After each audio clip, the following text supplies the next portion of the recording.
Shalom. Yahweh Hashem Yahshua Barakatham. To all the brothers, Shalom. Yahweh Shemar, Yahweh Hashem Yahshua. To all the sisters, I am priest and officer Abadayah of 1000, holding it down for General Mahayaman until he gets here. This is the Monday night scripture breakdown class. Baba Kashal, please have all your questions ready for General Mahayaman. He's going to answer it according to the Bible. Baba Kashal, please give me James chapter 4 and verse 6 when you get a chance. James chapter 4 and verse 6. We are in the last days of time, as we know. We can see what's occurring across the earth. We definitely can't forget about COVID-19, that pestilence. That pestilence came from the Most High God.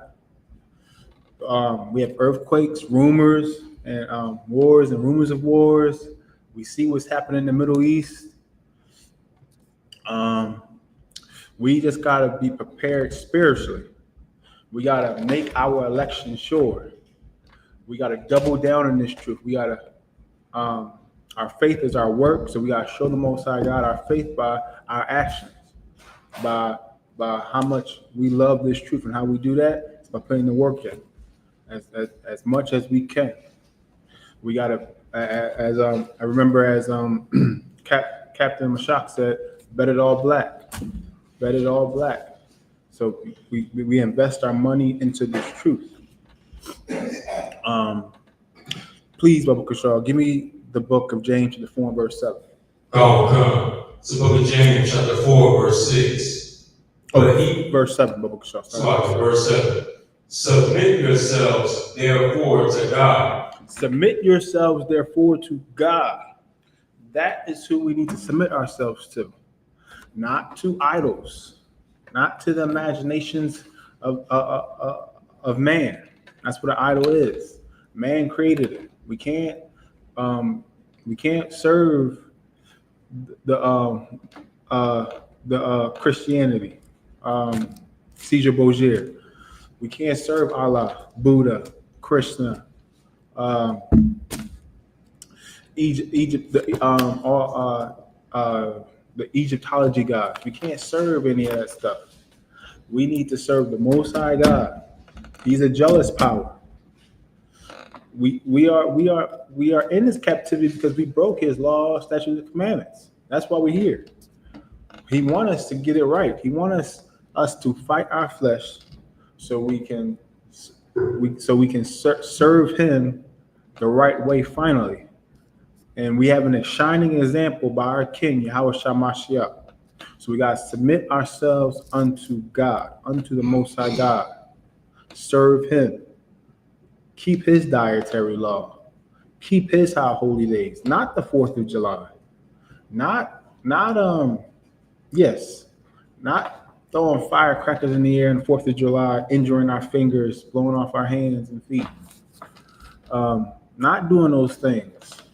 Not being in this wicked society, wicked world, partaking in the things that our enemies partake in. Read, Baba Kashal. Resist the devil, and he will flee from you. Resist the devil, and he will flee from you. Satan is going to attack. Whatever. See, we let our when you come into the truth, your old man dies, and you get the new name. When the oil we put on your hand, you get your new name. That old man's gone. You shed yourself with the world. But Satan's going to try to use whatever that old man was weak to get you to raise him back, to make you fall, to make us fall. So we can't allow him to use that. We can't allow him to do that. We have to resist, fight our flesh, fight our temptations, make him try something different, something that, because he's going to come at us, but let's not fall by the same thing every time. Make him try to come at us a different way each and every time, and we win each and every time. That's how we got to do it. We got to, because once we resist, he will flee, but only for a short period of time. For a period of time, and then he's going to come back. But as when he's gone, that's when we strengthen ourselves. We be amongst the brothers. We be in the work. We go to camp. We be in these classes. We definitely keep the law. For fear, the beginning of we got to fear the Lord. We got to fear the Lord. That's the beginning of wisdom. We got to keep these laws, statutes, commandments. That's the basics. And then we add on to that by putting in work for the Lord. Read again from the top of the book of Job. Come. Submit yourselves therefore to God. Submit yourselves therefore to God. See? It's starting off, submit yourselves therefore to God. If we do what the Lord says to do, if we honor him, read. Come. Resist the devil, and he will flee from you. It will be easier for us to resist the devil, because we already have something that we follow it. We already serve in the Most High God. We already do him as he tells us. So it'll be easier to resist him because we already know what we shouldn't do, what we shouldn't partake in. The man's holiday, the American holidays, being unbrotherly toward our brothers, being because we know Christ gave us the two greatest commandments: love the Most High God with all your heart, mind, and soul, and love your neighbor as yourself. This hangs all the law and the prophets. So we keep those two things day in and day out. It's easy to resist, easy to combat. And then when we study, be in these classes, it strengthens our spirit. Read, Baba Kashaw. Verse 8. Oh, that was it on that. Now give me 1 Peter chapter 5 and verse 8, Baba Kashaw. Because Satan, the oppressor, this is our oppressor's kingdom. Now it is fallen. For Esau is the end of the world, and Jacob is the beginning of it that followeth. It is fallen. It is fallen. Christ is ruling. As we know, the kingdom of heaven is within us. So we got to be that light of the world. We got to be that shining example. But we got to stay steadfast. We got to endure until the end. We got to endure. Endure hardness too. We got to endure hardness. We got to take the check-ins, take the corrections, and basically we got to man up in this truth. That's what we got to do. Read 1 Peter chapter 5 and verse 8, Baba Kashaw. Come. It's the book of 1 Peter chapter 5, verse 8. Be sober, be vigilant. Be sober, be vigilant. We gotta be sober. We gotta be vigilant. We gotta be on guard. We gotta be on watch. We gotta be on shamar. We gotta be focused. We gotta be focused on Abba, on our Father, who's in heaven, the Most High. Read. Okay. Because your adversary, the devil. Because our adversary, the devil, is out and about doing his thing. He's trying to see who he can catch slipping. He's trying to see who he can get to fall. See who he can get to leave the truth. To turn his back against the Most High God. To drop his sword. To renounce his oath. Read. As a roaring lion. As a roaring lion. He's as a roaring lion. He's aggressive with it. Our adversary is aggressive with it. He's roaring too. He's roaring, but that shouldn't shake us. We shouldn't be shook, because when you know you doing the right thing, when you being righteous, when you keeping the law, nothing can shake you. Read. Come. Walketh about, seeking whom he may devour. But we have the armor of the Lord, the helmet of salvation, the breastplate of righteousness, the girdle of truth, the footsteps of the gospel of peace, the sword of the shield of faith, and the sword of the spirit. We got that spiritual armor. So as long as we got that spiritual armor, and you have it, as long as you're keeping the law, statutes, commandments, nothing can stop you. Nothing can stop you in these last days of time. Read Biblical Show. Come, verse 9. Whom resist steadfast in the faith. We could drop that.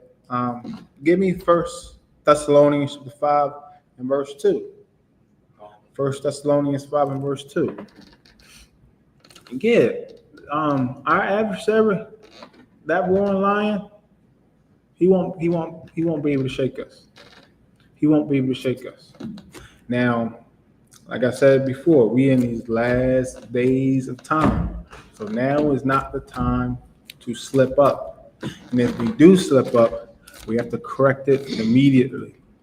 We got to humble ourselves to the Most High God and change and make that correction. Make that correction. And definitely don't do it again. Read 1 Thessalonians 5 and 2, Biblical Show. Come. Book of 1 Thessalonians chapter 5, verse 2.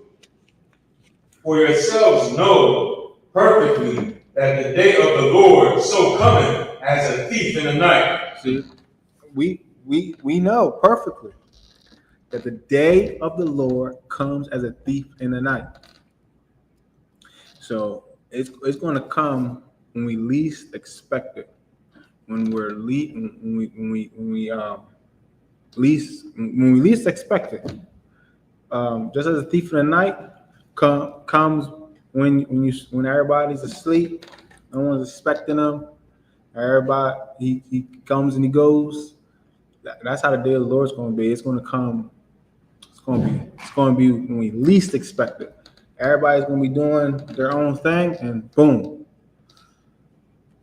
Christ appeared with the 200 million angels, and it's going to be too late in that day.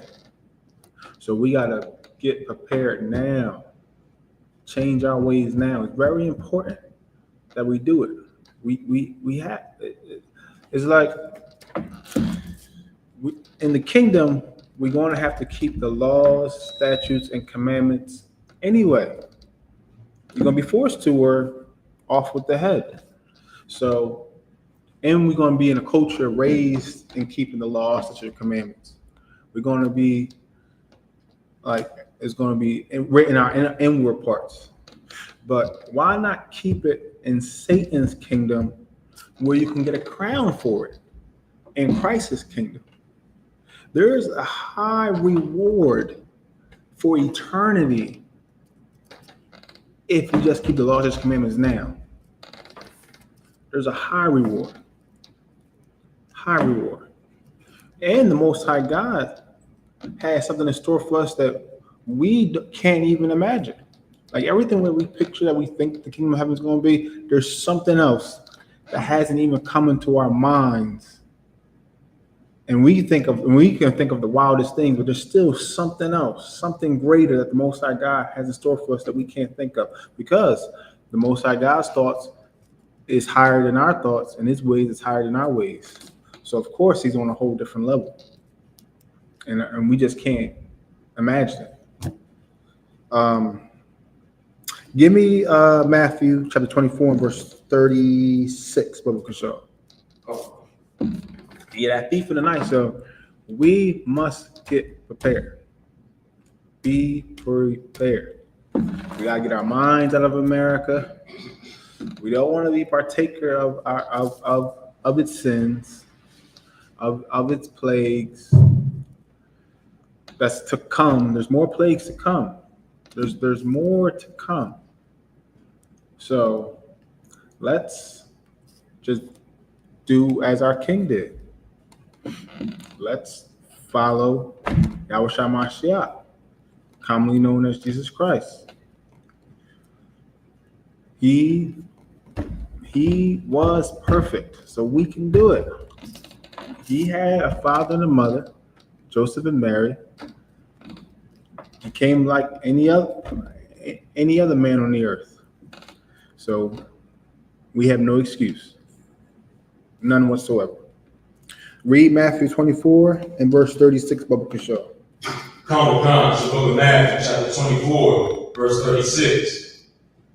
But of that day and hour knoweth no man, This is talking about the exact timing of when Christ's going to come back. Even Christ don't know when he's going to come back. Only, well, it's going to say it, but right now it says, but that day and hour knoweth no man. So no man knoweth the day or the hour of Christ's return.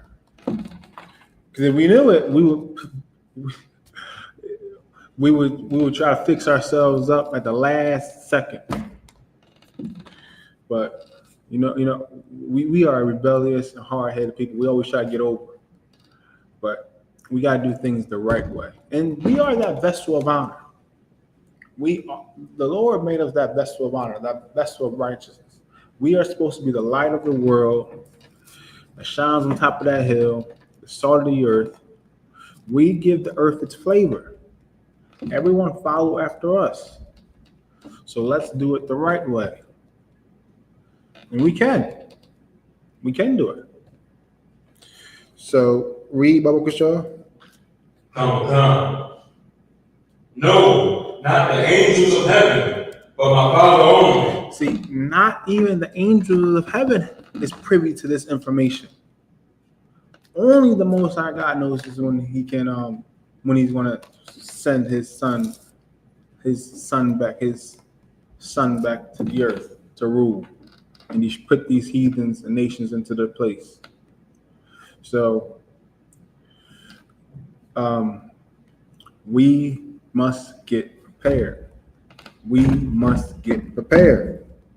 Read. Come, verse 37. But as the days of Noah were, so shall also the coming of the Son of Man be. So just as the days of Noah was, so shall the coming of the Son of Man be. Because Noah was out there building the ark. No one believed in Noah when he was building that ark. Everybody was thinking that he was just out of his mind. But at the last second, when it started to rain and it didn't stop, it was like, oh snaps, we messed up. We messed up, and we don't want to have that spirit. We don't want to be in that position when we see if Christ come back in this generation, if we see the Christ and the angels and be like, oh snaps. What the U.P.K was saying on those street corners in these classes was right. We don't want to be in that position. Don't let our rebellious nature and our hard-headedness get in the way. We got to stop being prideful. Read Bible Kishaw. Come, verse 38. For as in the days that were before the flood, they were eating and drinking. For as in the days that were before the flood, they were eating and drinking, going about everyday life, doing what they want to do, not caring that there's a God in heaven watching every action that we was doing at the time. Read. Come. Marrying and giving in marriage. Marrying and giving in marriage. Day-to-day life. Read. Until the day that Noah entered into the ark. Until the day that Noah entered the ark. And once he entered into the ark, it was a wrap. It was too late then. No one else. It was Noah, his wife, his sons, and their wife. And then, of course, the animals. Yes. So we want to make sure we make it on those chariots. We want to make sure we make it on those chariots, so we don't have to feel that thermonuclear fire that's coming. Our flesh gonna burn off our bones while we stand on our feet. Our eyes gonna burn out our sockets. Our tongue's gonna burn out our mouths. That it's going to be extremely painful. Extremely. It's a terrible way to go. But this land going to be the lake of fire. That's why we can't enjoy the pleasures of sin for a season. We have to serve the Lord. We have to serve Abba. Give me Ephesians chapter 4 and verse 4 of the book of Show. We need to serve the Most High God in truth. He has a specific way. He wants to be. He has a specific way. He wrote it down in his laws, statutes, commandments. There's no way to get around it. There's over 600 laws, statutes, and commandments in the Bible. We know that he serve the Most High God. We only can serve Him. Can't serve no other idols. Can't use His name in vain. Keep the Sabbath holy.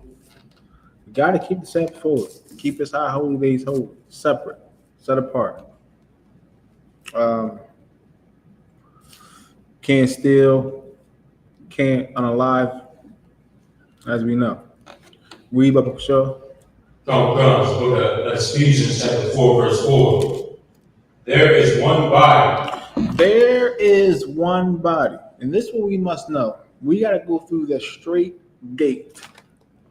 We got to go through the straight gate, the narrow way. The straight gate, the narrow path. That is I.S.U.P.K, of course. The Israelite School of Respectable Knowledge under Commander YAHANNA.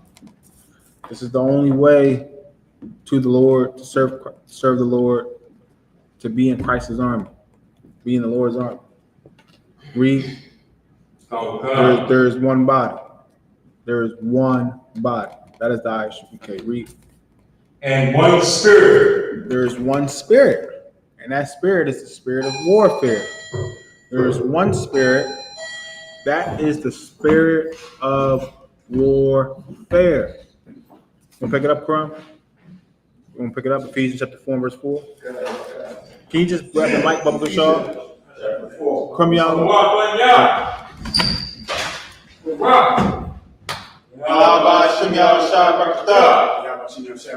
Pick it up.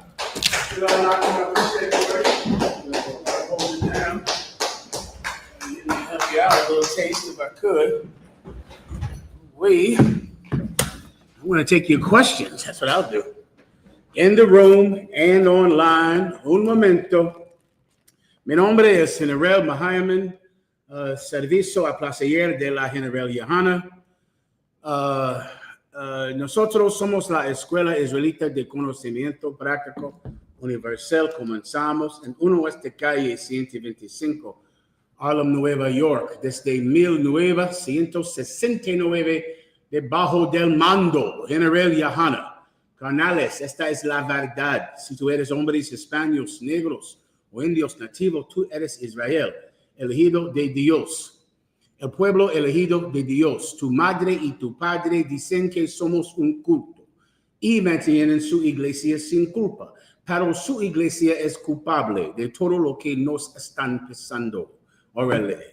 I'll take your questions now in the room and online. Make sure you get your breakdowns this week for the tragedy that happened in Texas, where 104 children at Christian summer camps were unalived during a terrible natural disaster. We'll go over that today and or Thursday, but depending upon time, I'll give you the breakdown on that. Also, I'll answer all of your questions. It seems like I'm missing another topic that happened this week.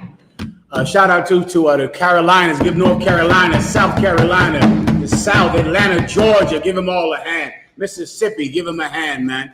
We just came back down from the Commander General YAHANNA's barbecue down there in North Carolina, Fayetteville, North Carolina. We got it on. I believe Chicago is coming up next. I believe it's in about 3 weeks. I believe also Commanding General YAHANNA is doing a lecture in Chicago. Go online to find out any specific information you might need about where the Israelite school is operating in your area. If I have any questions, haz tu preguntas. Let me get Benjamin in the class first, but get those questions online whenever you're ready. Oh, I'm sorry, please. I was just talking about the shooting that happened last night in Philly. Say that one more time. The shooting that happened in Philly last night. I'm aware. I'm unaware of that. My apologies. What happened in Philadelphia? Yeah, they say it's fired like over 100 shots. In Philadelphia last night. Was anyone unalived or harmed? 3 people dead. 3 people, right? And this, Someone was in the hospital. and this is the so-called 4th of July, the extension of the 4th of July celebration about the Independence Day of America. Absolutely, we should go over that. You're going to need that every year. Also, we should go over that rapper 4 Extra, him getting his hand blown off during a 4th of July celebration. His hand was blown off, his right hand, which is an absolutely terrible thing. A terrible thing if it happened to anyone. Okay, we'll go over, of course, the precepts that you need for that and the breakdown on that. Okay, good to go here. Do I have any questions that I need to answer online? Please. This is from Trooper Sakara 1. Shalom. Yahweh Shem Shai Barakatah. Trooper Sakara 1 from Dallas, Texas. Slaviata 1 and Ecclesiastes chapter 7 verse 3. Why did Solomon say that? Okay, go ahead and read it for me if you don't mind. This is the book of Ecclesiastes 7 verse 3. Sorrow is better than laughter, for by the sadness of the countenance the heart is made better. Read it one verse above it. One time. Verse 2. It is better to go to the house of mourning than to go to the house of feasting. Yeah, this is in the book of Psalms. A brother asked me a question about the book of Psalms recently. The word, when you hear the word Psalms in the Bible, Ecclesiastes, that's different. The word Ecclesiastes is short for the ecclesiastical, which means the teachers or the leaders. So this is the books, these are the books written by the elders, the leaders, the teachers. The ecclesiastical or the Ecclesiastes, all right? Read it one more time. This book of Ecclesiastes 7 verse 2. It is better to go to the house of mourning than to go to the house of feasting. A house of feasting, like imagine a wedding ceremony, right? Someone is getting married, they're having a ceremony, that's the house of feasting. Then imagine someone is being buried. They've lost a loved one. The leaders or the teachers at that time are teaching us today that it's better to go to that burial than it is to that celebration. Gracias. Than it is to go to that celebration. Just start with that. Continue.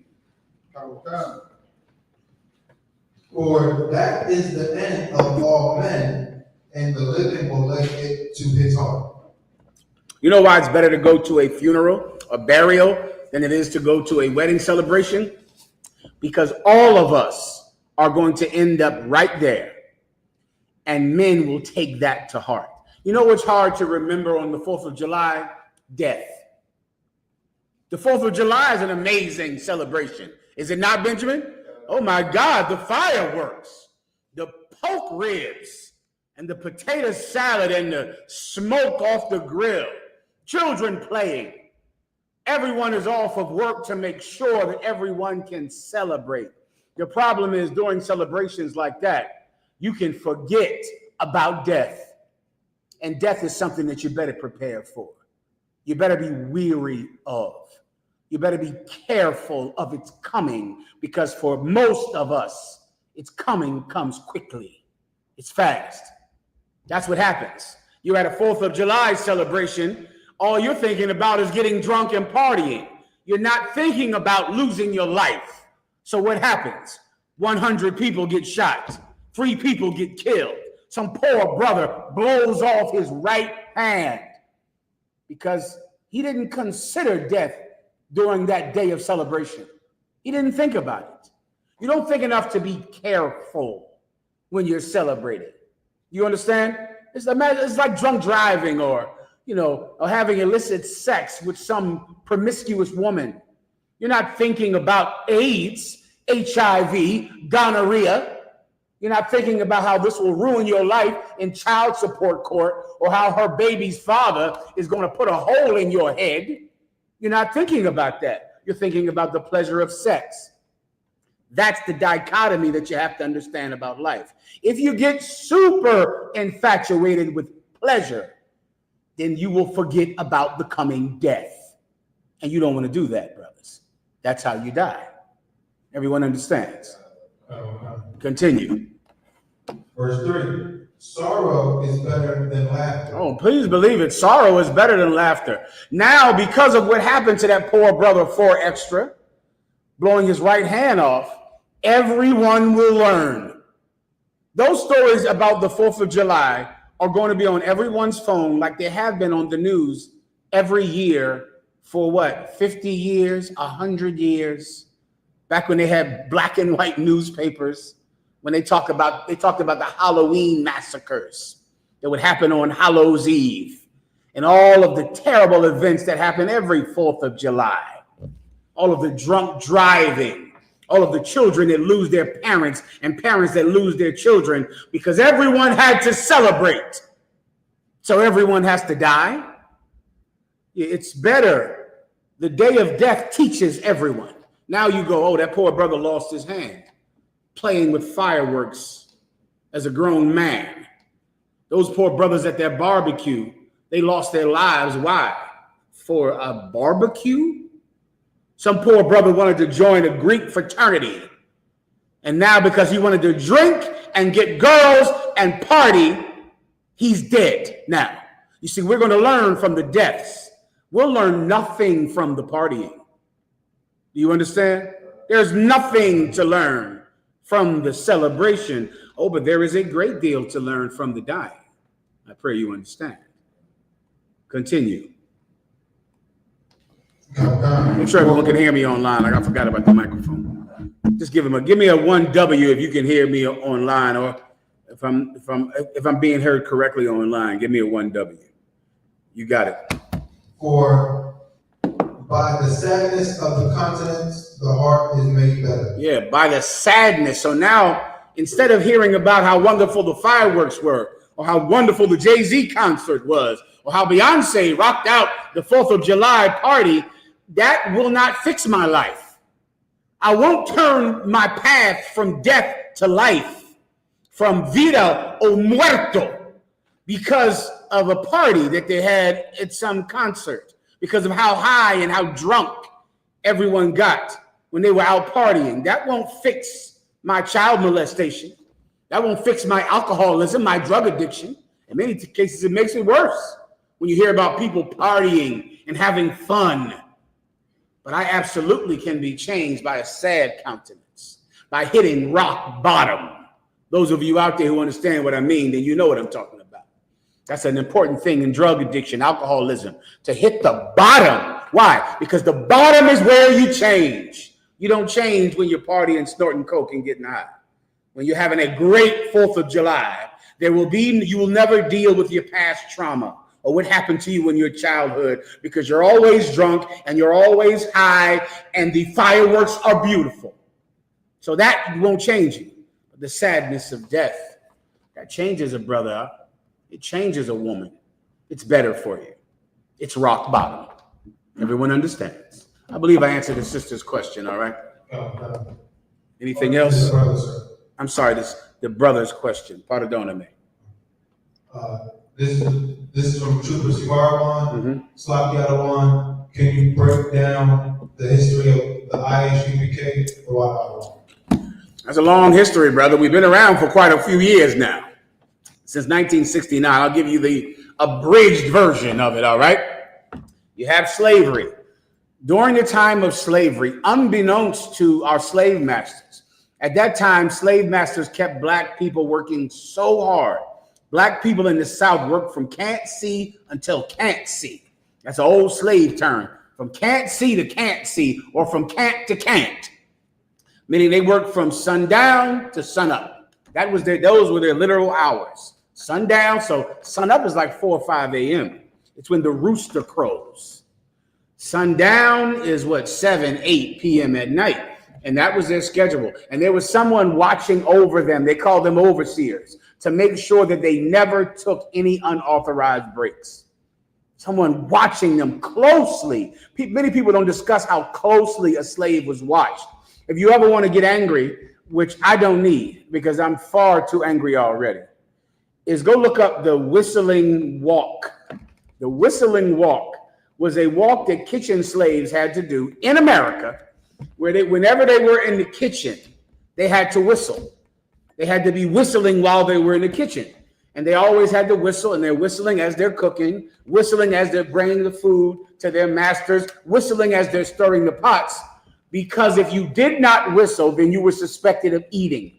So you had to whistle. You can just put this in your phones, and you can Google this. This is something that happened. And then there was a term that came from it called whistling while you work. But you had to whistle. You were forced to whistle, because if not, some overseer would come and see what in the hell was in your mouth. Were you sneaking a biscuit? There was a girl down south, I think it was in Virginia.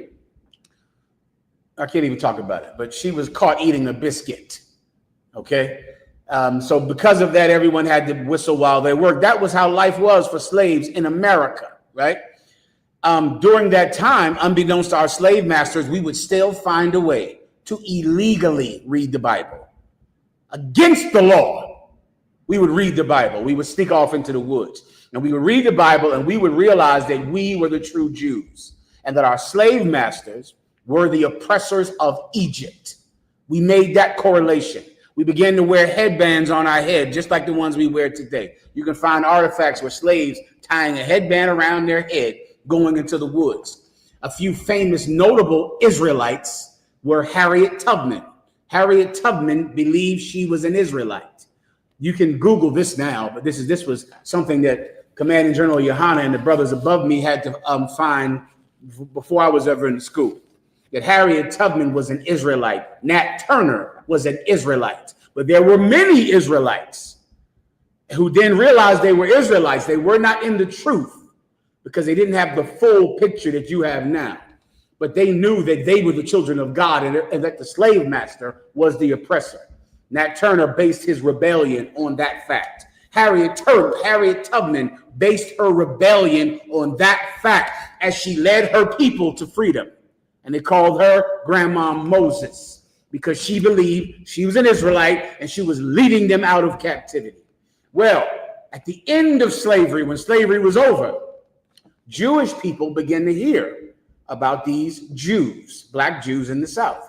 They left New York, went down into Mississippi, Alabama, Georgia, Kentucky, and they found black people who were Jews. And they invited them to come back to New York, and they would teach them how to really be a Jew, how to do it the right way. You get my point? How to be teach you how to wear the tassels at the end of your t-shirts. Teach you how to wear a yarmulke, a scarf with tassels on. Teach you how to bem shabakada boom shabak bat. Teach you about the Wailing Wall. Teach you that on the Sabbath day you're supposed to sit and starve to death unless you can get your West Indian maid to cook for you. That's the type of Judaism that they taught black people. So there was a black school like this in New York. There was a man in that school over time. So you got the end of slavery, the 1800s. Time went on. Black Jewish people are subservient to white Jewish people in New York. That's mainly where they were until later on. Well, one of those schools around about the time of the 60s was a school. I don't remember the name of the school. Commanding General YAHANNA will. I do not remember. There was a school in New York with a Jewish rabbi and black Jewish people in the school. And a man that was in that school, his name was Abba Bibbins, right? Abba Bibbins. He was in the school, had a Jewish rabbi. So the Jewish rabbi is teaching them how to be good Jewish people. How to Shabbat Shalom and tassel t-shirt, and how to mainly take white supremacy in the form of Judaism. Abba Bibbins began to feel that same spirit that Nat Turner felt and that Harriet Tubman felt. I'm fine, gracias. He began to feel that and began to realize that, we shouldn't be learning from this white Jewish man. He went to the Bible and saw that the Jews were black, and saw all the color scriptures that we teach officers right now on their officer's test. That's where they come from I.S.U.P.K. He began to realize that. And he said, you know what? We're not learning it here anymore. You're a white man. You're the devil that the Bible speaks of. We're the children of God. We shouldn't be learning from you. And he took all those black people and he left. He left and he set up a building in Harlem. And as he's in that building in Harlem, he goes out to teach by himself. At that time, many of the rules that we have today come from these stories. He went out alone by himself to teach in Newark, New Jersey. He was beaten to death by the Nation of Islam. That was during the height of Malcolm X's, rise. And Newark, New Jersey was heavily Muslim, much the way Philadelphia is today. And they beat him to death and killed him. When the word came back to Harlem that he was beaten to death, everyone left. Everyone fled. They all went back home, and they all kept their fringes on their tassel T-shirts and their scarves and their yarmulke hats and their lovely wife, and they went home to eat matzo balls and matzo crackers. They left because this life was too dangerous for them. 7 men did not leave. 7 men were inspired by his death. Right. Inspired by it. These 7 men were Chief Head Priest Yaquab, Chief Head Priest Ariah, Chief Head Priest Mashah. This is out of order, my apologies. Mashah, Yeshaya, Lahab, Kazak, Shar. I believe I said 7. All right. They were inspired by it. Instead of going home, they started what became the Hebrew Academy. They went and they said, we're going to train every Sunday. Every Sunday we're going to train. Every Sunday we're going to learn to defend ourselves for the next time the Muslims come back. That's what they decided to do. And that's where Hebrew Academy comes from. And they trained and they trained. They put in rules that we go out in groups of 2s. And we go out in camps. We take this with us to camp. We take this from now on to camp. And we train for the next time they decide to test us. And these 7 men went, and when everyone else left, they went around the corner from I.S.U.P.K's school, and they went directly around the corner to 1 West 125th Street, Harlem, New York, and they set up a school. About 5 years after that, the generation of commanding General YAHANNA came into the truth, and the rest you see in front of your face. Everyone understands? Oro por tu entendimiento. All right, anything else? Questions? This is from I.S.U.P.K. Cape Town. Slaki, my Lord, may I get a breakdown on gang culture and the oppression of white people to cause that gang to thrive in our communities? What? Okay, what's the precept in the Bible where it says every man will return to his own kind? It's nature. It's every man will depend upon his like. His like is in the scripture, right? What gang culture is, brother, to understand gang culture, you have to understand these gangs. The Gambinos, the Colombos, the Genovese, and the Bonanno, and the Lucchese. You have to understand these gangs. The Masons. You have to understand that gang. Because gang culture from black people comes from our mimicking of white gangs. You have to understand the 5 Points gang and the Dead Rabbits of New York. Those are famous gangs. And the Plug Nickels. That's another Irish gang that used to be in New York in the 30s and 20s.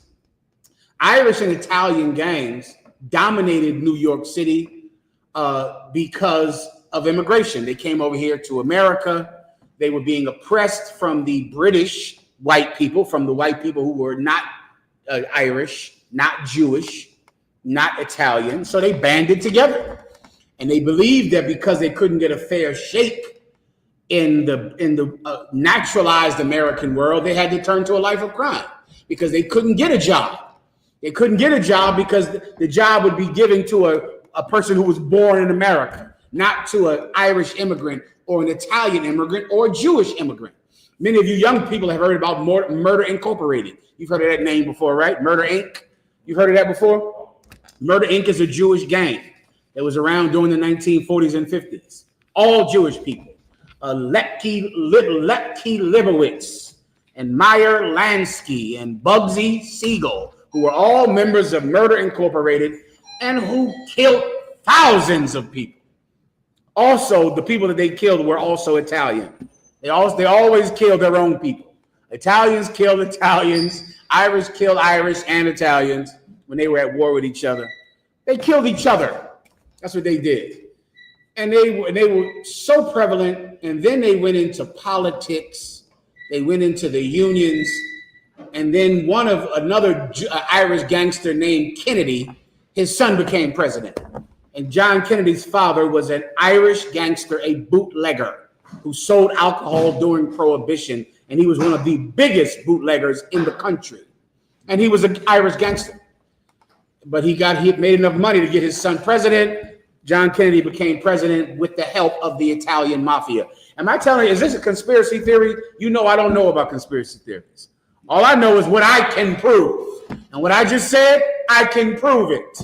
Not with conjecture, but with actual facts in court, in the Senate hearing, in front of Congress. You can pull up the tapes of the cat saying it. Everyone understands. Well, what did black people do? Black people were released from slavery in the South. They went to New York. They went to Chicago. They went to Philadelphia, New Jersey. They went to California. And they began to do the exact same thing that every poor immigrant does when they come to America and they're being oppressed by the people above them. Being a gangster is American. Do you understand? It's an American concept. And people who learn the foul and unjust side of America will always turn to crime because it's the only path led open to them. Many times I'm from the tribe of Judah, the so-called Negro. And I'll see so many, I traveled around the world under commanding General YAHANNA. And I don't know if I've been in a hotel that wasn't run by an East Indian, an East Indian person. They own hotels, brother, in every city I go to, every last one. Behind the desk is an East Indian person. You already know about 7-Eleven. You already know about Dunkin' Donuts. You already know. Do you know these Chinese places, the Chinese restaurants that are in every neighborhood in California, in Philadelphia, New York, Baltimore? Do you know that they are chain restaurants? They're not individual mom and pop stores. I have it right here in my phone. It's right here. They're a chain, which is why their menu is the same everywhere.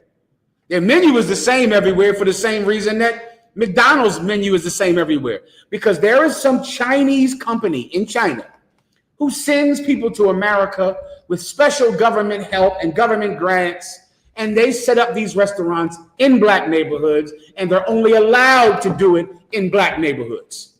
I have it right here, factual from the Congress, from the Senate. I see everyone has an industry. The Chinese, the Japanese, the Koreans, all have the hair and nails, all of them. And I sat one day and thought, what is the industry that we've had that has been successful for blacks and Hispanics? And there's only one answer. And this industry was successful. I'm talking about millionaires. What industry was that? Christian church? No. The Christian church is successful for one person, the preacher. Everyone else in there is poor and dying. But there's an industry that hired all of us. We all were working at 13 years old. Drugs. The drug industry, brother, is our only successful industry. And it was successful as hell. You could definitely be 13 and buy Jordans. Am I telling you something you never heard of?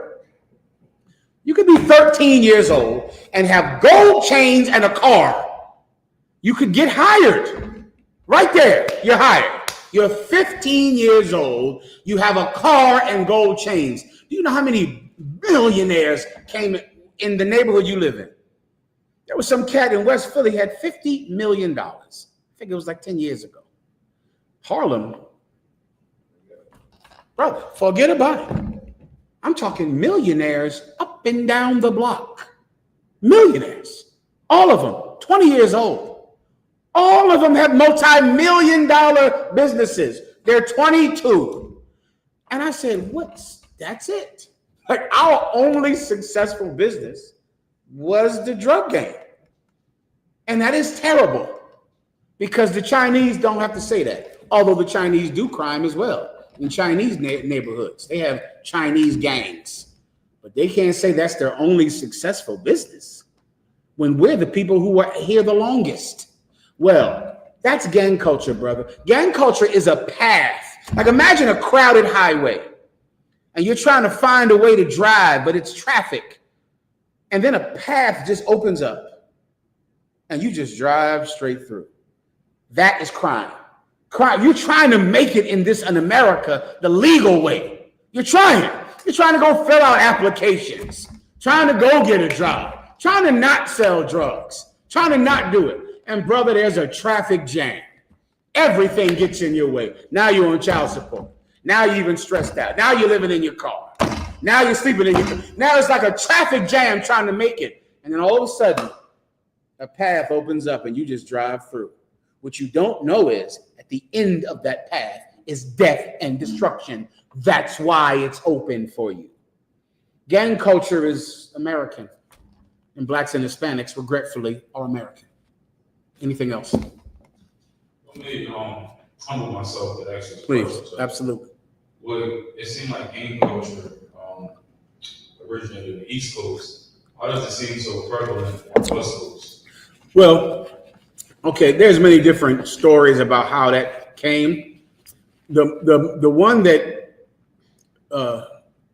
I've heard most prevalently in my research is movies, which many times it can be hard to understand how much movies and the music plays a part in how culture travels.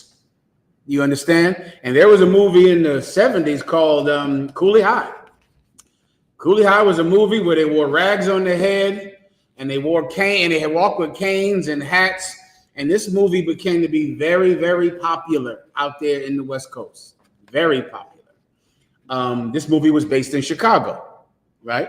Chicago had gangs first. When I say had gang, everybody had gangs. I'm talking about the successful ones where they were very large and powerful, so to speak. It was a movie about gangs in Chicago that everybody in Los Angeles loved. And so these gangs they had in Los Angeles just began to mimic what they saw in the movie.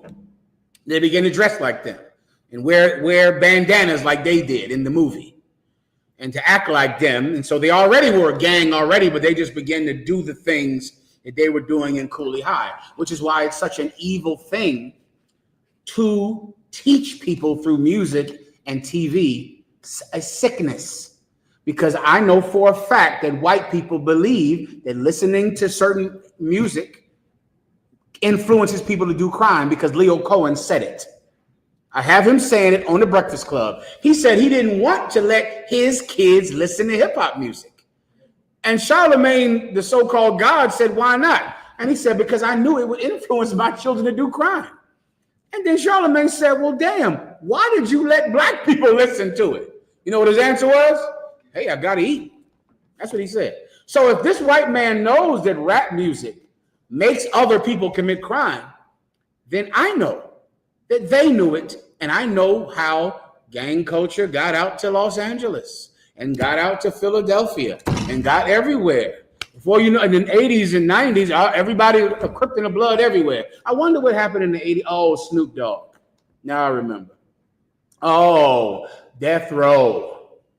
Oh, Puff Daddy. Puff Daddy was evil before he ever let somebody touch his woman. Ever. He was evil from the beginning. According to who? Leor Cohen. You understand? According to that white man who would not let his children listen to rap music. Puff Daddy was an evil bastard before he ever became a cuckold to anyone. He was evil for making that song that influenced blacks and Hispanics all over the planet to be like him because he was driving down the open path. He was making all the money. He was getting all the women. Come to find out, he ain't even having sex with these women. Somebody else is effing them. That's, you can ask, somebody down from Los Angeles, they might tell you something different. I'll take whatever the hell they say. All right. Anything else? Questions? Then otra vez, please, Carnal. Gracias. Sir, did you still want that precept you called for? Please, yeah, this is a good one for gang culture. Go ahead. God is the book of Ecclesiastes Yes. to the 13th verse 16. All flesh consorteth according to kind. All flesh consorteth according to kind. You know, when you're hurt and when you're in danger, you come back to your kind, your people. The word kind down south, they call it kin. Kin. Your kind is the same as kin. Kinfolk is your kind. Well, listen, man, we start suffering and we're in poverty. We'll just start to band together according to our kin, according to our kind. Go ahead. And a man will cleave to his life. And a man will cleave to his like. So what happens? The poorer you get, you just start to stick to your own kind, your own people from your neighborhood. You get my point? From where you're from, that look like you. You just stick together for survival. And that's what gangs had to do. How do I know it? Because white gangs did it first. They did it first. Anything else? Next question, sir. This is from the I.S.U.P.K. Ba'ais, because is that right? Ba'ais. I believe it's Ba'ais. Could be incorrect. Go ahead. Yahweh. Shalom, General. Yahweh, Shemiah, Shabbat, sir. If I may, can 1 Corinthians chapter 15, verse 38 through 40 be used to cut that silly doctrine of fallen angels impregnating women? Okay, read it one more time. Okay. Slaki, sir. If I may, can 1 Corinthians chapter 15, verses 38 through 40 be used to cut that silly doctrine of fallen angels impregnating women? Let's hear it. Okay. This is the book of 1 Corinthians chapter 15 and verse 38.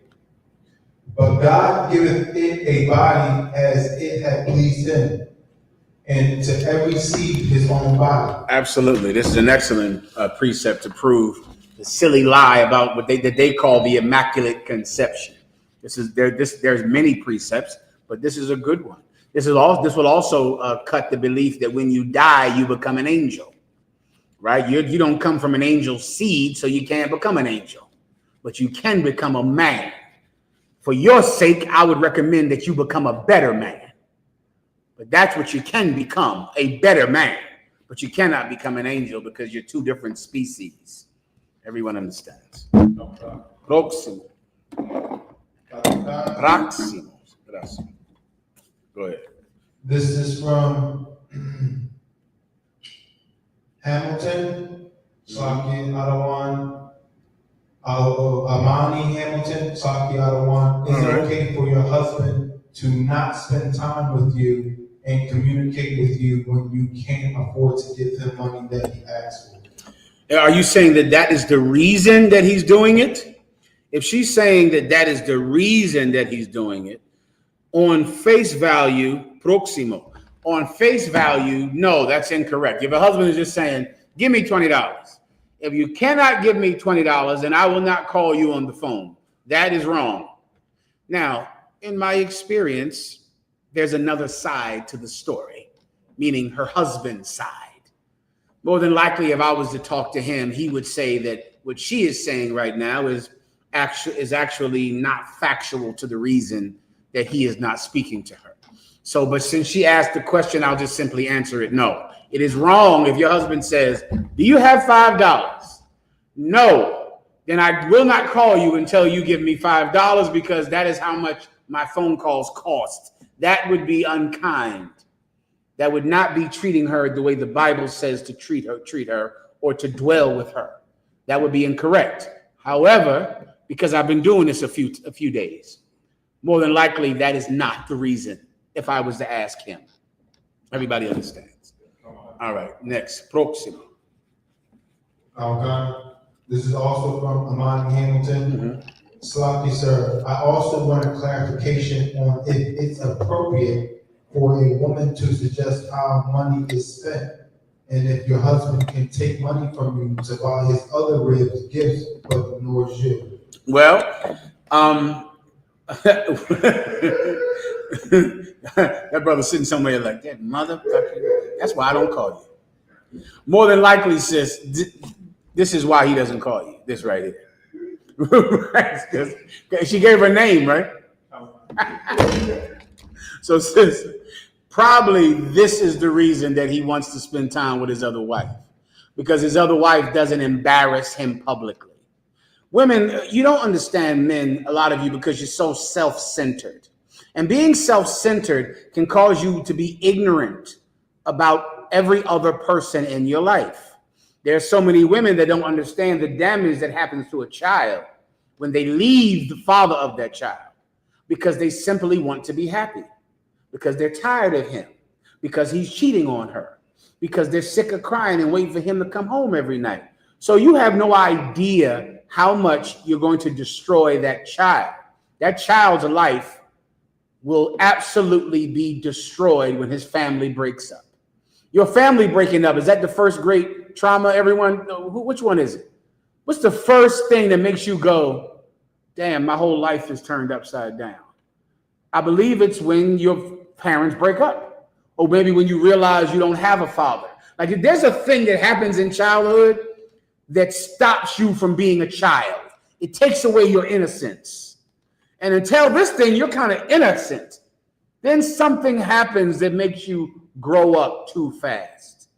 The family breaking up is probably a universal one. Let me know if there's something I'm missing, brothers in class or people online. But when your parents decide, your father's not there anymore, where's dad at?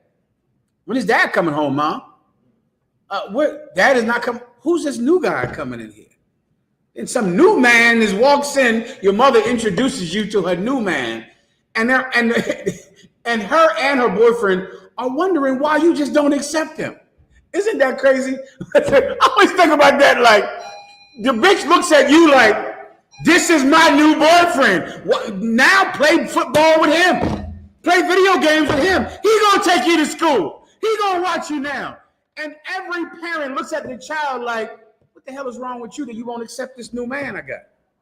You know what's wrong with him, sweetie? What's wrong with him is that that's not his dad. That ain't his father. Who in the hell is this guy you bringing in here? So I have to now make him my father? Then what does that say about the kind of son I am if I would do that to him? And every stupid bitch of a mother sits there wondering what's wrong with the child, because they won't just accept the man of the week that you bring in there. Then some of you go in there and bring another woman in and become a lesbian. You kick the man out, you're a mother. Now all of a sudden you bring a woman into your home and you say, this mommy's friend now.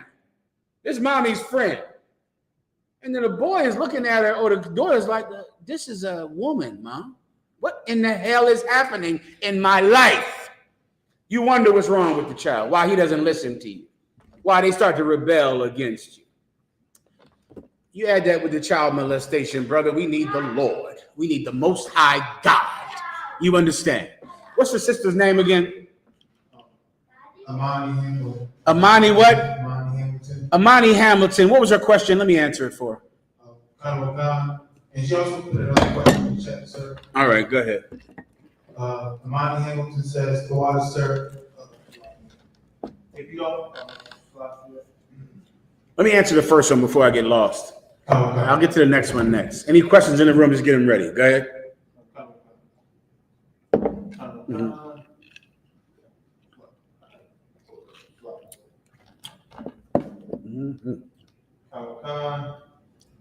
Question is, Salaki, sir, I also want a clarification on if it's appropriate for a woman to suggest how money is spent, and if your husband can take money from Stop, let me slow it down.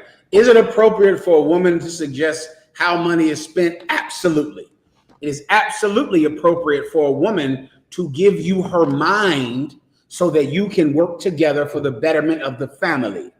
You need a woman's mind. The Bible says that a woman is, the Lord will give him a woman to be a helpmate like unto himself. So this is not a help like a dog is my help to guard the house, or a horse is my help to carry me from place to place. This is a help that's like me, meaning she thinks. She's a human being. She can do things that people can do. A woman's mind is absolutely important for you to run a household. Have you ever been married to a stupid bitch? Oh, that is terrible. You want a woman with no mind who can't think? Don't do it. Those of you who have been there before, you know what I'm talking about. You think you need a woman for her butt. You think, I'm getting a woman for her butt and her breast. That's all I want from her.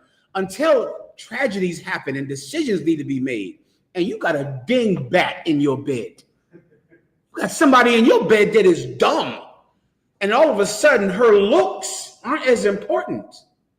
You need a thinking woman. The Israelite school of UPK, there is no greater champion for thinking women than Commanding General YAHANNA. Give him a hand. He teaches this. We don't teach women to be butt clapping bimbos in here. Why'd you get your wife? Because she could clap her butt? Well, now somebody needs a kidney and the rent is late. And this thing happened on her job and this thing happened on that job. And you got a butt clapping dingbat for your help. She's a dummy. You're going to wish you didn't marry a stupid woman. So yes, a woman's input is not only accepted, it is necessary. A bun. Please. Book of Ecclesiastes, chapter 36, verse 24. He that getteth a wife beginneth a possession, a help like unto himself. He that getteth a wife beginneth a possession, a help like unto himself. Meaning she's not a help like the truck is, or a shovel is, or a dog or a cat is. You get a dog, you don't need your dog to think. You need your dog to what? Follow commands. Give me, you're right there. Follow commands. Give me the perfect word for this breakdown.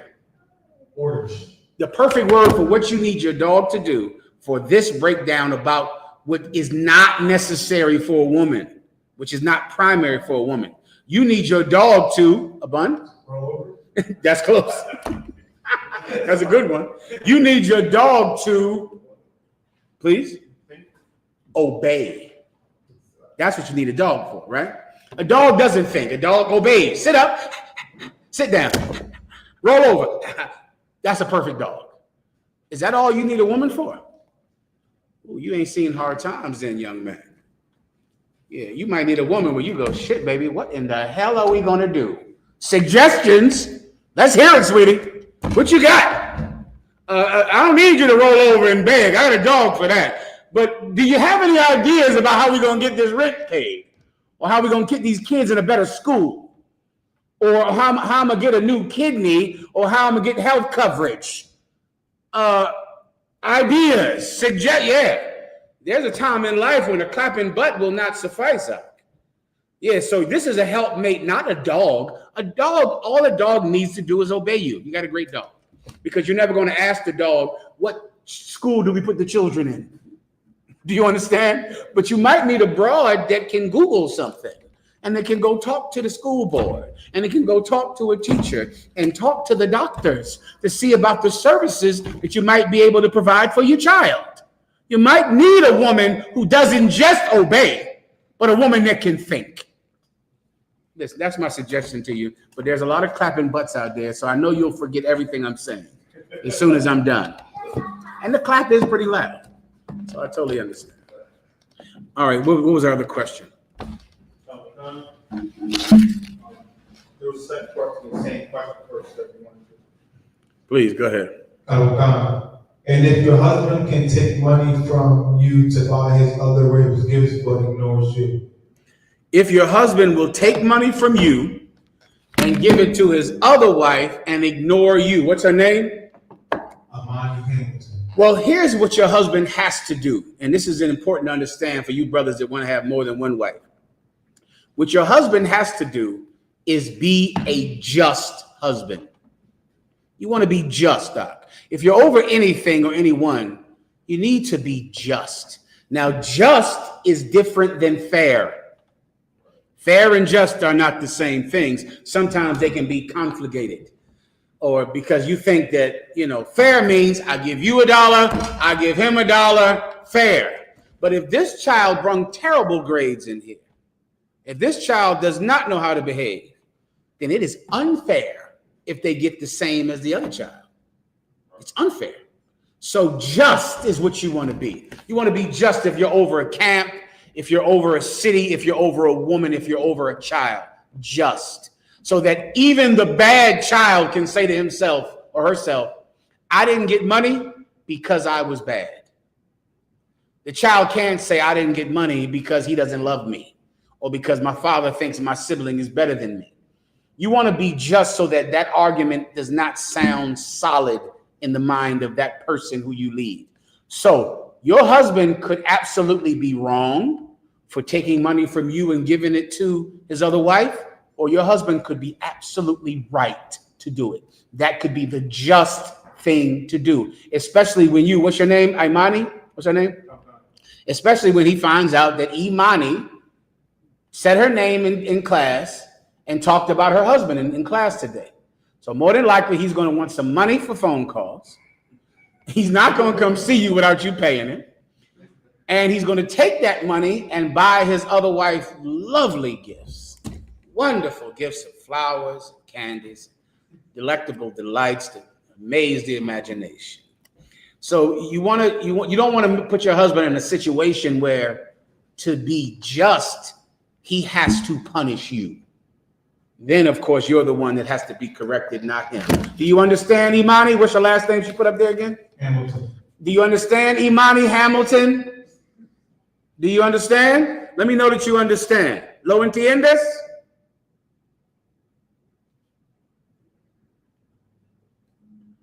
Let me know. If not, give me the next one. Amani Hamilton says, "No, I, sir." Please, my pleasure. My pleasure. If you Con don't mind- mucho gusto. Go ahead. If you don't mind, for more understanding, how do I get answers to these questions in private as to not embarrass him? What you should do, Imani Hamilton, is call your camp leader. Call your camp leader and he will counsel you, give you the counsel of the sage elders. You call him up and he will counsel you in private. That way you don't embarrass Imani Hamilton's husband, and he goes straight to his other wife and gives her the best sex in the world and takes her to the movies, takes her to see what's the new movie coming out? Superman. Your husband and his other wife are going to be sitting in the Superman movie with your money. That's what's going to happen. And then take her to a nice steak dinner out there. Hey, Marty, give him enough money to take her to Peter Luger in New York. You, Marty, give him about $300. Let him take her out for a good time. At least have some class. If he's going to take his other wife out, let him take her to a nice place. Let him take her down to Peter Luger or King's Steakhouse. I got to take Commander General YAHANNA out to King's Steakhouse for gratitude for what he's done for me. I've been meaning to get him to chop down there at King's, man. Let your husband take his wife to King's Steakhouse down there in New York, in Brooklyn. Let him show her a good time, all right? Anything in the room? Go ahead. Anything else? Go ahead. This is from Priest Sapkarya. Shalom, Lord in Christ. Sir, if I could, can I get a breakdown on Ecclesiasticus, chapter 13, verses 17 and 18 of the show? Please.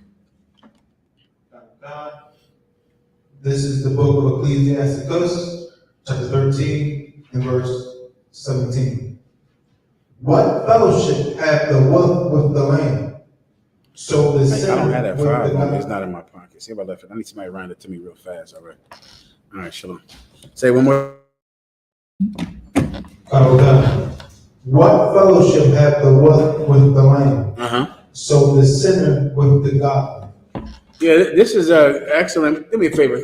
Unbutton this for me, please, bro. I appreciate that. The what? No, that one. This the call. There you go. My apologies. The what? All right, go ahead. Read it again. Okay. What fellowship hath the wolf with the lamb? Mm-hmm. So the sinner with the godly. The Bible is saying, what fellowship? Fellowship is friendship. Friendship, right? What friendship could a wolf have with a lamb? So the same is the sinner with the ungodly. In this metaphor, which one is the ungodly? The wolf. Which one is the with the sinner with the what? Say it again. I'm sorry. Oh God. What fellowship had the wolf with the lamb? Mm-hmm. So the sinner with the godly. Right. The wolf is the ungodly, the sinner, and the lamb is the godly. A wolf and a lamb cannot be friends. Well, a sinner and a godly person cannot be friends either, because that sinner is going to eat you alive. That's the point. So many of you, you're so stupid. You think that you can go and be friends with some crackhead or some weed addict or some whore, and you think you'll just be, a positive influence in their life. They're going to devour you. They're going to turn you into a sinner. This is against trying to be friends with some sinner. It's trying to, show you the danger in doing it. All right? Please, Abun. Please, vent out your face, please, Carnell. Go ahead. Come, sir. A question on that topic. Delineate or keep a difference between friends. Just tighten it up a little taste to it, right? The only friends you can really have are those that are true, like you are as well. How do you delineate friends from business partners or business associates? I have a lot of things I'm trying to get them off the ground. Yeah. I have partners that I wouldn't ever associate with, and partners that are straight up, heathens. Right. How do you delineate between the two, and the keys for having a business partner is my question, sir. Perfect. Okay, the best way to understand the difference between a business partner, an associate, a colleague, and a friend, the best way I would describe it to you is that a friend is someone that you would be an assurity to. You know what the Bible says about be not an assurity for this person. An assurity is like someone that if this person makes a mistake, I'll pay for it. If this person does something wrong, then check it out on me. That's a friend. You understand? Well, I'm going to suffer if this person is wrong, then you can count me as being wrong. That's friendship. An associate, a business partner, or a colleague is someone that you will not be an assurity for. I can't tell you that this cat won't do that. He might do everything you saying he does. I don't know him like that. We're just business partners. We make money together. We work together. So will I verify that he is not a criminal or that he did not do something immoral? No. Your business partners can be deviants. They can be liars and thieves. They can be terrible people. You don't know. So you can never be willing to stand in the place of judgment for them because you are not their friend. You will not be an assurity for them. I'm using that phrase because that's specifically what the Bible says about being an assurity. Now, your friend, there are many cases where you might have to die for him. That's an absolute possibility where you could have to die for him. You've decided, and now, if you don't know this is true, you know this is true outside of the school. Outside of the school, there are so many people in that grave because this was their friend. This was their homie. This was their homeboy. This was the cat they went to school with, their cousin. My God, you're dead over him. Fights you're going to get in that you don't know why you're fighting. You don't know what they did, but they hit him. So now I'm in a fight because they hit him. Somebody's trying to beat him up, which means what? They're going to have to beat me up. You understand? I'm being an assurity for him. I'm willing to stand in the face of death for this person. That's friendship, Buck, and that's no small deed. You should be very careful about who you call a friend. Be careful. As far as associates and business partners, man, have as many as you can. What difference does it make? The minute the business deal is not profitable to you, end it. The minute you're not making money, end it. If you're making a lot of money, keep it going. You're in a relationship with him for your own gain. You understand? You're with a colleague. I work with you on a slavery. I will continue to be your colleague as long as they pay me. Some of you, those of you people out there, you ever think you was going to stay friends with your high school friends forever? Raise your hand. You ever think you will play the basketball team with him? You think you are going to be friends with this cat forever. What happens after high school? Who knows? You never see them again. Why? Because you were really simply classmates. So the minute you don't go to the school anymore, you don't call each other. You bitches out there, or you women, Salakia, I'm trying to be polite to you. You women out there, your girlfriend on your job, you would think you was a twin with her. You would think you would share a womb and suckled the same nipple. You're so close with the girls on your job. What I always wonder is, who were you friends with before you worked at that job? You were friends with some other hoes. You're not friends with them anymore. Why? Because you don't work there anymore. You think the women you work with are your bestest, closest girls. You are associates. The minute that job stops paying you, you will not call them anymore, and they will not call you. A dumb, idiot, stupid bitch thinks the women she works with are her friends. They're associates. They're colleagues. When the job fires you, or you get a better job, or they get a better job, you will never hear from them again. You should learn the difference between a friend and an associate, a colleague, or a classmate. Anything else? There was one more verse, sir. Mm-hmm. What agreement is there between the hyena and a dog? And what peace between the rich and the poor? Here we go. What agreement is there between a hyena and a dog, two enemies? What agreement could there be between the rich and the poor? This is something that the Old Testament was constantly trying to enforce, that Christ came back and enforced again. The rich and the poor are enemies. We are enemies, Hawk. And thinking something different makes you the lamb and them the wolf. You the dog and them the hyena. You are enemies with them. You're not Puff Daddy's friend. You're not with him. You're not Elon Musk. He's not your buddy. Donald Trump is not your buddy. They're nothing like you. They hate you. They want to devour you. We're not friends. We're not together.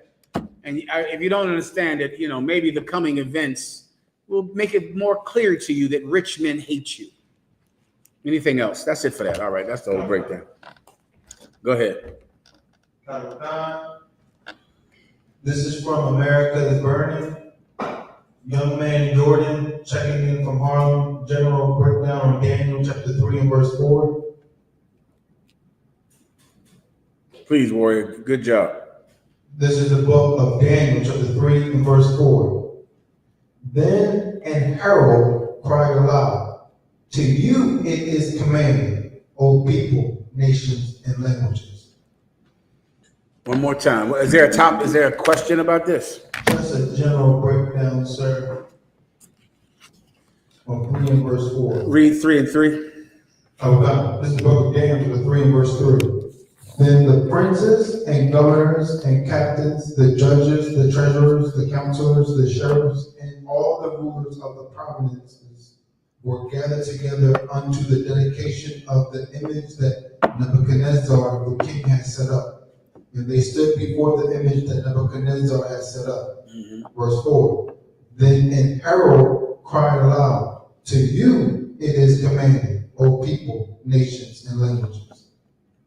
Yeah, I might need a little more for context. Read the next one. Verse 5. That at what time ye hear the sound of the cornet, flute, harp, zephyr, psaltery, dulcimer, and all kinds of music, ye fall down and worship the golden image that Nebuchadnezzar the king has set. Okay, I got you now. He's saying this is a commandment to the people, to all the people. The herald is like someone that would yell out the news or the orders from the king. He was called a herald. Right? And he's saying, everyone, this is what the king wants you to do. The king wants you to do what? Read that again. That at what time ye hear the sound of the cornet. Whenever you see the cornet, mean the like a horn or something like that, a cornet. Go ahead. Flute, harp. Go ahead. Sackbut, psaltery. These are all instruments, all of these. All right, go ahead. dulcimer, Mhm. and all kinds of music, Mhm. ye fall down and worship the golden image that Nebuchadnezzar the king has set up. So just think the church on Sunday. Whenever you hear the band start to play, the organ, the trumpets, the guitar, the drums, when you hear the music start, you'll bow down and worship the golden image of Nebuchadnezzar. This is a church service. That's it. The music starts, you know it's time for worship. Even the name, whenever Christians say we're going for a worship service, it just sounds like spooky. It just feels like, where are you going?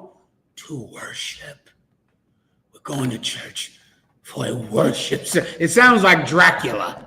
We're going to go worship. What are you doing here? It's time for worship. So you got the preaching, the singing, the message.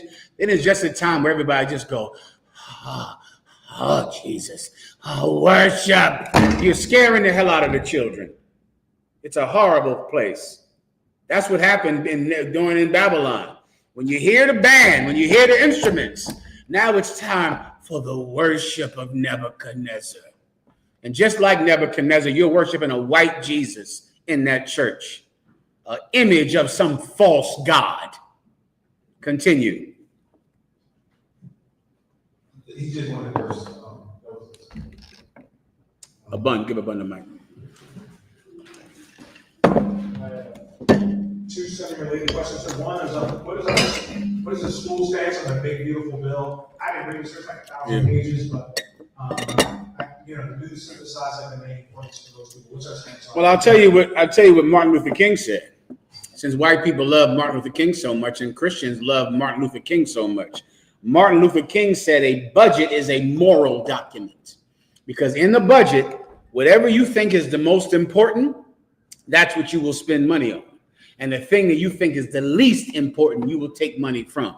In the so-called big, beautiful bill, it's going to cut the health care of millions of people. Millions.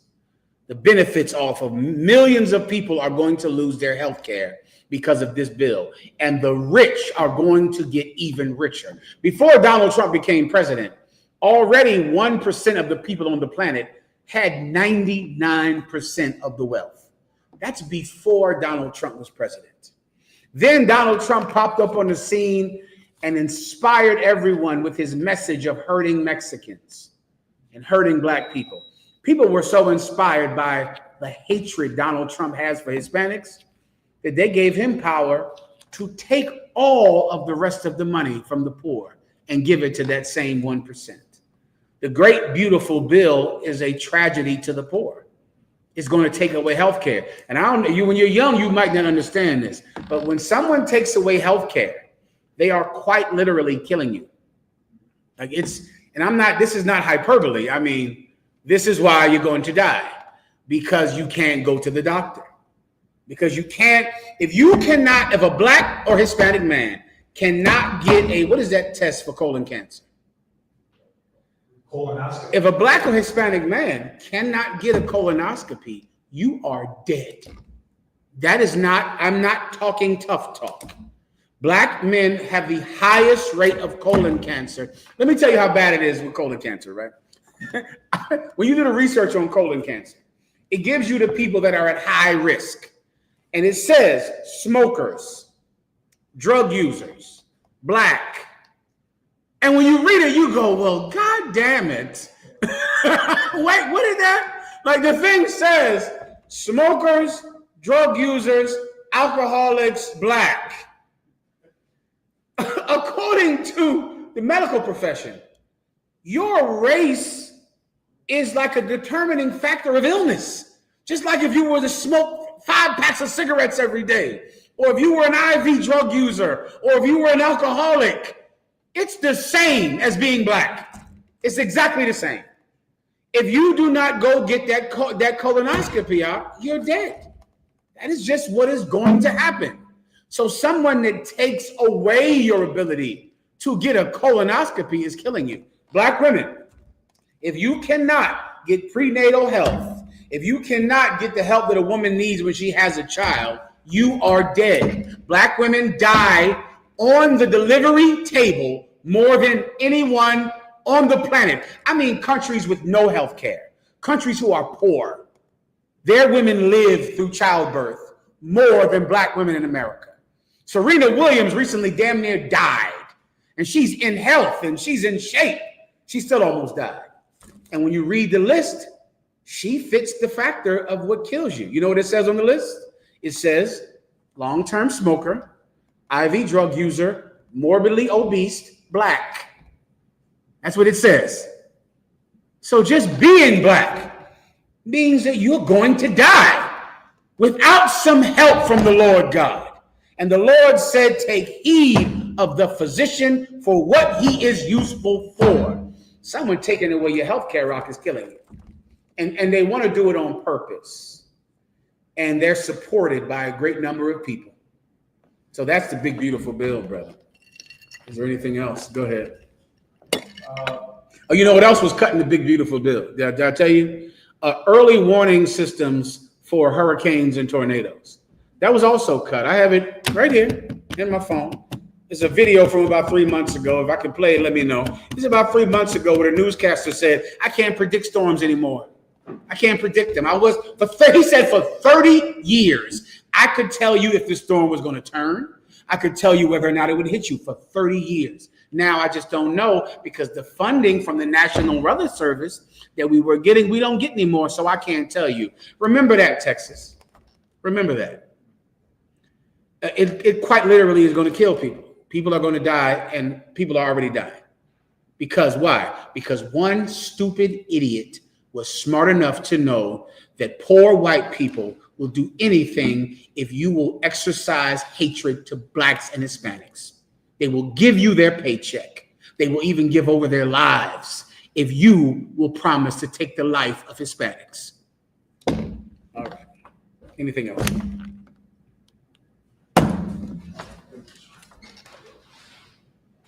God. This is from YAHANNA. Sloppy, sir, if I may, with your grace, could I get a breakdown on the drunkenness in Galatians chapter 5, verse 21? Go ahead. This is from Galatians 5, verse 21. Envyings, murders, drunkenness, revelings, and such like are of the which I tell you before, as I have also told you in time past, that they which do such things shall not inherit the kingdom of God. You want a breakdown on this? More specifically, drunkenness. Yeah, it's illegal to be an alcoholic. It's also illegal to be a glutton. Who knows what a glutton is? To be a glutton is very similar to what it is to be a drunkard. A glutton is someone that is so greedy that he commits crime and harm to get food. That's a glutton. Donald Trump is a glutton. The people who wrote this big, beautiful bill are gluttons. Do you understand? They don't ever get enough. Never.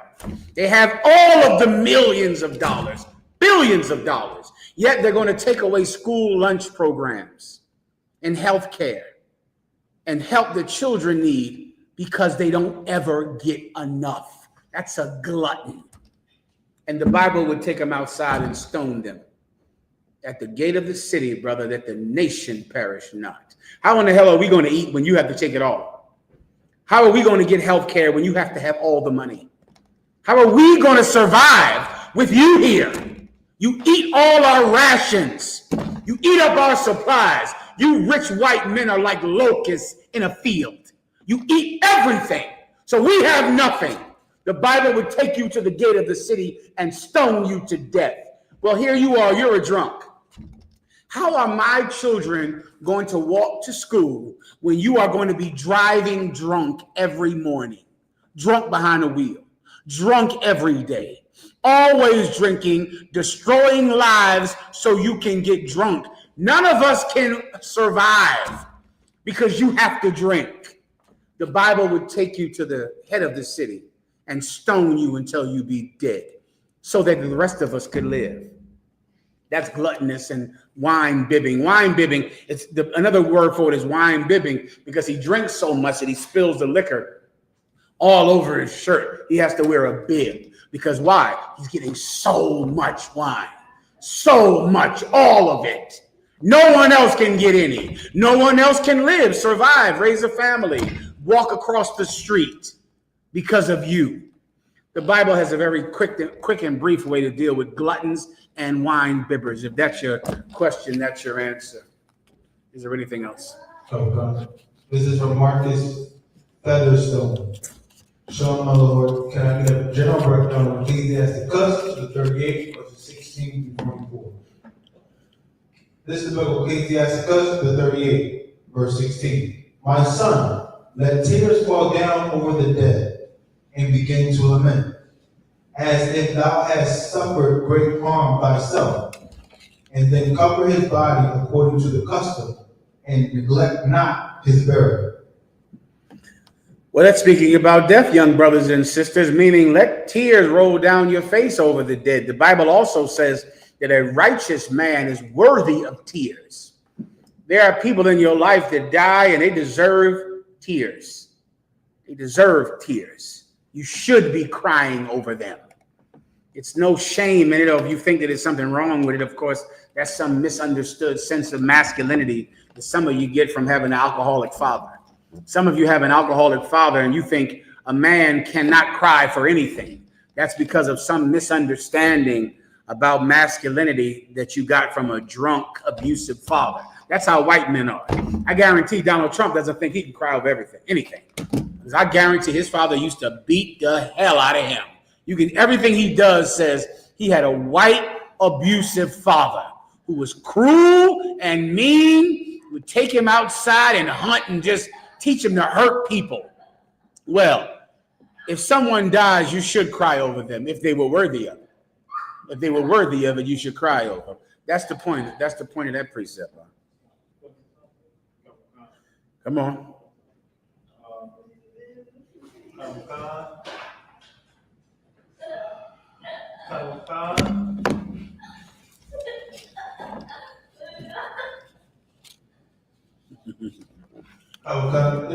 This is from Javon Robertson. Shalom. A theoretical question. If an Israelite man is slain, his wife taken and impregnated by a Gentile of the flesh, is that child then cut off from the covenant with Israel? Yes. That child is a Gentile of the flesh.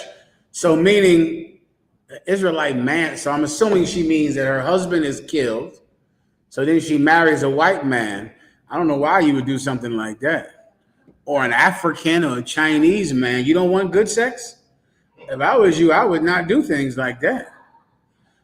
If you did it, then the child is whatever the father is, all right? Whatever the father is, the child is. That's simple enough to understand.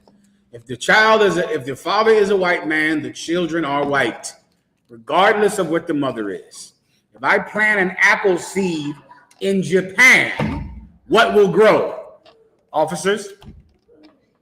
An apple. If I plant an apple seed in North Carolina, what will grow? An apple. An apple grows. Seeds are taken on boats all over the planet Earth. Seeds, tomatoes come from America. They come from America. They made it over there to Italy, though. And now the Italians think that tomatoes belong to them. They're tomatoes over there in Italy. They come from America. Potatoes come from America. But then when you take them to Ireland, they're just potatoes over there in Ireland. It doesn't matter where you plant it. What matters is what the seed is. So the woman is where you plant the seed. That's irrelevant. What matters is what the seed is. So if you have children with a white man, your children are white. And that's just that. Now, if you're in that situation and you come into the truth, we can give you counsel on what to do. That doesn't have to stop you from, some of you out there, you got an African kid at home. So what? You got a white kid. Who cares? You're sitting at home with a little white child. Come into the truth anyway. You're an Israelite because your father is an Israelite. Your child might be white. You were in the world. I did far worse things when I was in the world than have a baby with a white man.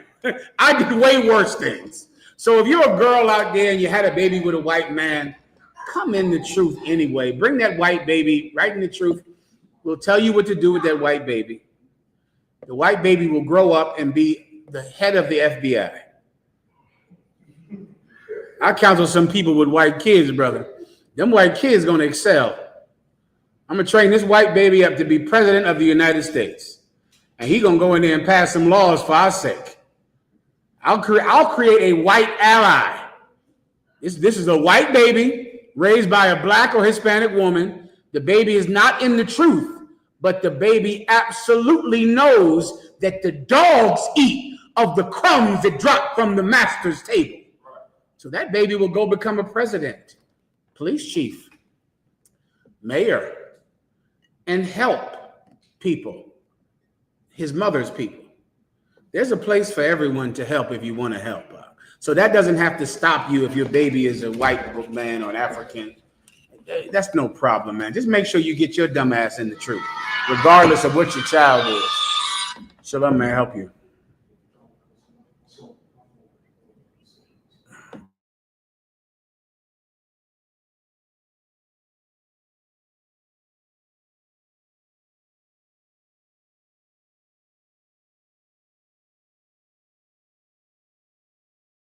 You got it. Okay. This is from Jar Craze. While you bringing up Babylon, does the Most High love slavery? I only ask because I came across a random brother on TikTok praising the plan on how Babylon had everyone together. He was upset how the Most High separated us from the other nations. Yeah, I don't know who that brother was. I'm assuming he was not one West. No, the Most High God hates slavery. The slavery that we served in the West Indian Islands and the Spanish, under the Spanish conquistadors, under the Spanish, the British, it is a terrible, terrible crime against the children of God, against the chosen people of God, elegido de Dios. It's a terrible thing, and I don't know what he's talking about with Babylon. Babylon was destroyed by God. God hated Babylon. God hated it. God confounded their languages because he did not want them to come together. Because when the people of this world come together, they unify in defiance to God to go and to fight God. They don't come together to serve God. The Israelites are going to unify 12 tribes to serve God, not to fight him. The other nations come together to fight God, which is why God confounded their languages.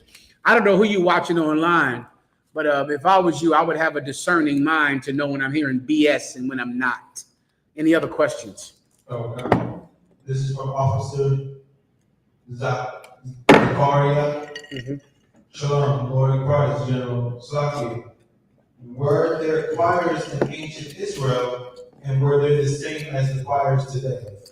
There absolutely were choirs in ancient Israel, and they were nothing like the choirs today. The choirs today are full of, what do you call them, homos. Have you heard of them? There's a lot of them, and they're all in church. The choirs of ancient Israel were groovy brothers who played instruments, played the guitar. David was good with playing the guitar. Give me to the chief musician. Just find that word in the book of Psalms. When you hear the book of Psalms, right, the term Psalms is the same as the word songs. This word songs is actually the word thongs. Thongs is the sound that you make when you strum a guitar. Like that, thum, thum, thum. That's psalm. That's a psalm. That term psalm, it started off as being thumb. Then over time it became psalm. Over time it began to be song. But it's the strumming of a guitar or a kanar or a lyre, which all is the same as a guitar. Right? It's a guitar. And David played that guitar. David played that guitar so well, brother, that he went and played it for King Saul when King Saul wanted to kill him because King Saul was jealous of the fact that God preferred God preferred David, and he had rejected Saul. That's the same reason that these Christians hate us. The Christian church hates Commanding General YAHANNA. They hate the UPK. You know why? Because God has rejected the Christian church. And God has chosen the Israelites in the UPK. And because of that, Christian preachers hate us because God has rejected them and God has given their position to us. And we're going to do something with it. I pray you understand. That's why Saul hated David. But David went into King Saul's throne room and played the guitar for him. And the demons left King Saul. And he was just so moved by how well David could play that guitar.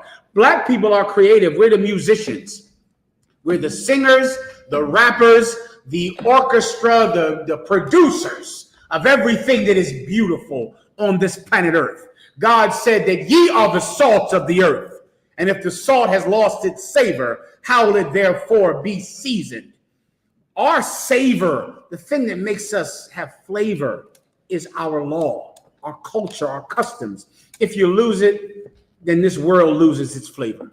All right. So when you read about the songs, the Song of Solomon, the entire book of Psalms, it's a song book. I'll show you. Give me one part. This is all over the book of Psalms, but I'll read it for you. Go ahead. This book of Psalms, 18 verse 1, to the chief musician, a psalm of David. David was writing lyrics. David would get his guitar and write lyrics and lyrics and lyrics. And then he would send those lyrics to the chief musician. A chief musician is like an executive producer. The chief musician would take those lyrics and give them a soundtrack. He would add the strings and the horns and the psalmistry and the different flutes and everything to it. He put David's lyrics in front of a track, in front of an orchestra. And that's why we have the book of Psalms today. So we absolutely had choirs, but there were no homos in our choirs. That's different than your choir. Your choir damn near got debilitated because of AIDS back in the 90s. AIDS ran through that choir like the water down there in Texas. AIDS destroyed the choir because there are so many pedophiles in your choir. David's choir was a bunch of jazzy, groovy, hardcore brothers that could play the drums, guitar, piano. Yohanathan, you play the piano, don't you? Give Yohanathan a hand. Yohanathan is the type of cat that'd be playing the piano 10,000 years ago, which is the Lord's favorite stringed instrument. The Bible says that God loved the string instrument. A piano is a string instrument.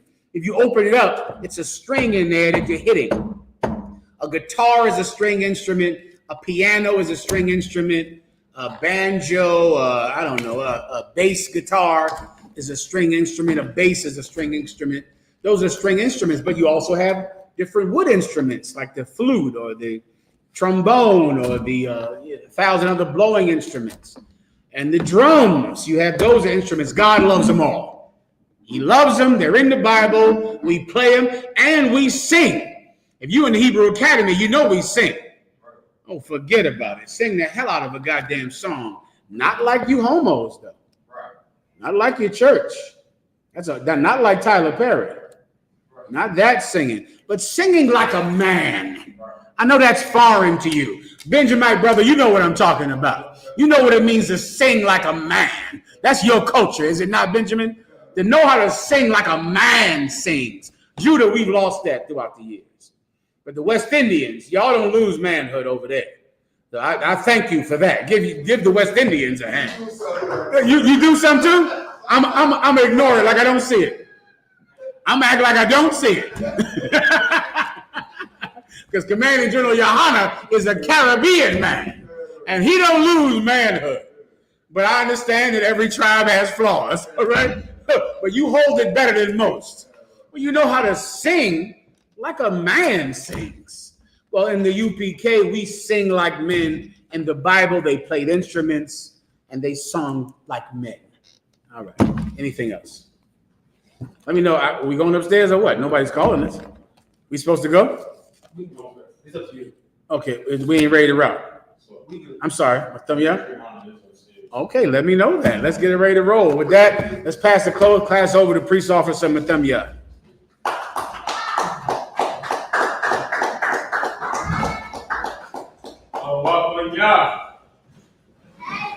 Rock.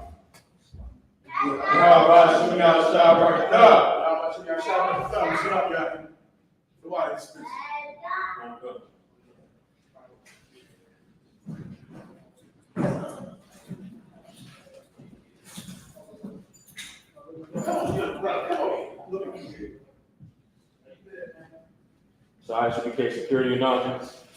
With I.S.U.P.K started 1 West on the 25th Street Hall of New York under command during the honor. Move for new brother or sister. When a new brother or sister comes into the school, they are off limits for 6 months. They are to be saluted only. They are here to share themselves with the world. If they need transportation, the teacher will arrange it. After 6 months, if a brother or sister has an interest in a particular person, he or she must get permission from the head to speak to a brother or sister. There is another 6 months in which the brother and sister will report each other. After this month period, the brother and sister will get permission from the head to marry. Times which is a commandment, Numbers 18:21, Malachi 3, verses 8 through 10. It means the tenth in the Hebrew, Mahayaman. 10% of every penny of any increase the Lord gives to the church of the party. Priest fund, free will offering for priests not mandatory, whatsoever amount you would like. Upcoming holy convocations. The next one will be.